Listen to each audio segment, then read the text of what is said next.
but on the other hand, it wasn't what it was cracked up to be. If we were to take a walk in 1910 down Hastings Street, I think the most dominant or initial impression that one would have might be one of some squalor. Hastings Street was not the Lower East Side of New York. It was not the same. There were no tenements, for example, where people were leaning out of windows, pulling in their wash and screaming back and forth in Yiddish to each other. On the other hand, the streets were very similar to the streets of the Lower East Side. You would have bagel stores, fish stores, kosher meat markets. There would be people of all sorts, ranging from very Orthodox Jews who would be walking around with black coats and long beards, to very secular Jews who would probably want to kill the Orthodox Jews walking with their long beards and black coats because they were anti-religion in general, but nevertheless would speak Yiddish and had this kind of Jewish culture to them. The streets were teeming. They were, people knew each other. You would have people walking down the streets with large families, with children.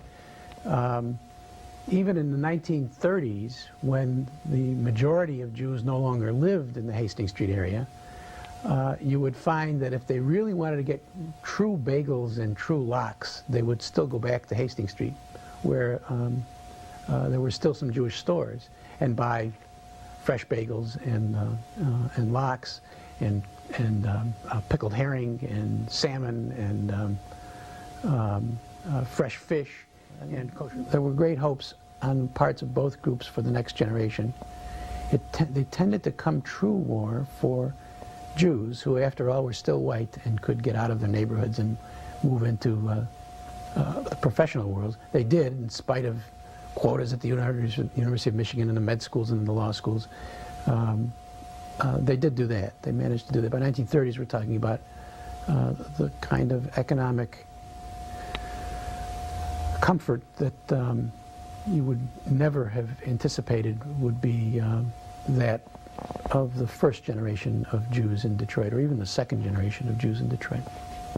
Relationships between blacks and Jews, starting with the Hastings Street neighborhood, which means we take us to around 1920, and then continuing into the 20th century, are complicated.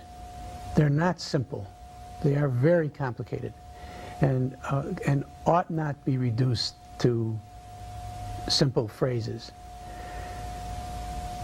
There's a joke that when congregations shared tzedek, which I think became the largest or the second largest, certainly the largest conservative congregation in Detroit, when they moved from Chicago Boulevard to Southfield, which is where they're still located, there was a great dedication of the new synagogue, and clergy from Detroit were invited, one of whom was a minister whose congregation had purchased the old Shared Tzedek building and became a church. And this is, I think, an apocryphal story, although it may be true. The minister walked over to the rabbi after the ceremonies at the reception and said, "Take good care of the building. We'll buy it from you in 25 years." Automobile factory was a major attraction for Southern whites, Southern blacks, and for Jewish immigrants. The pattern that was established very early in the 20th century in Detroit was that immigrants, let's talk about Jewish immigrants would come to the United States, frequently settle in other cities, and then come to Detroit because they had heard talk of the $5 a day legend that Henry Ford was offering $5 a day. Same, I think, is true for working blacks and working whites from Kentucky, from across the river, from Cincinnati. They tended to come first to Cincinnati, and then they would make their way to Detroit. What, in most historians' eyes, is called the Great Migration refers to the migration of Russian, Polish, and Ukrainian Jews between 1880 and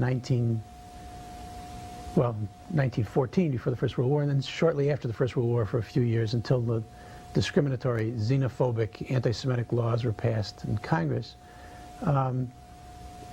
These are a result of the unprecedented, really, outbreak of anti-Jewish violence under the new regime in Russia, in the Russian Empire. So you get large numbers, enormous numbers of Jews migrating to the United States, a considerable number of whom eventually wound up in Detroit.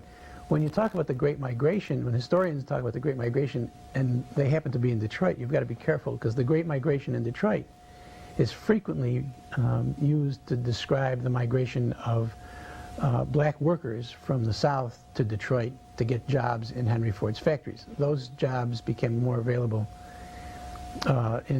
after 1915, I think, during the First World War, and then in the 1920s. Well, the Jews and the blacks got along just fine, as long as they were playing the way that the Jews wanted them to play it. As a matter of fact, the Jews had the pawn shops, they had the 10-cent stores, you know, and other business, and even the little grocery stores that they had. And they got along all right with the blacks. But one thing that the black, I think one depended a lot on the other one. You know what I'm talking about? A lot of the blacks had, they would get uptight for a little money. And where would they go? To go to Eli's, Uncle, Joe's pawn shop or whoever, and pawn something. So that kept the Jews' business prospering, and also kept the blacks with a little pocket money, especially the hustlers and pimps and so forth and so on. So they got along just fine. I never heard of any clashes, anything between the Jews and the blacks at all. I think a lot of the money did come from the Jews that helped supported the black people. And I don't know, we got along fine. We were around the ethnic groups. There were Romanians, Yugoslavians, Italians, Czechoslovakians. It was all ethnic groups around there, and we had no problems getting along at all.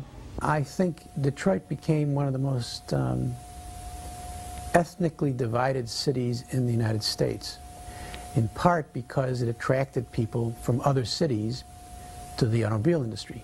So you had very large Polish enclaves, very large Hungarian enclaves, Romanian enclaves, Jewish enclaves, and they brought with them the prejudices that had been so deeply ingrained for hundreds of years in Europe to Detroit.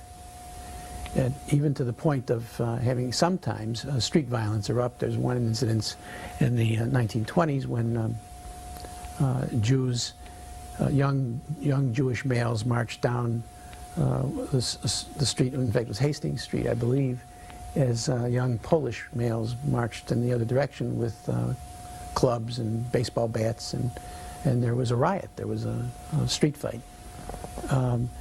They tended to avoid each other. They tended to be very much autonomous groups. Jews dealt primarily with Jews, Poles dealt primarily with Poles, Romanians dealt primarily with Romanians. And the same is true, I think, for racial groups. Blacks tended to stay in black neighborhoods and dealt with blacks. A very complicated question, because Jews and blacks shared that they were kept separated, isolated in a sense, by the dominant white Anglo-Saxon Protestant majority. They also, I think, shared a sense that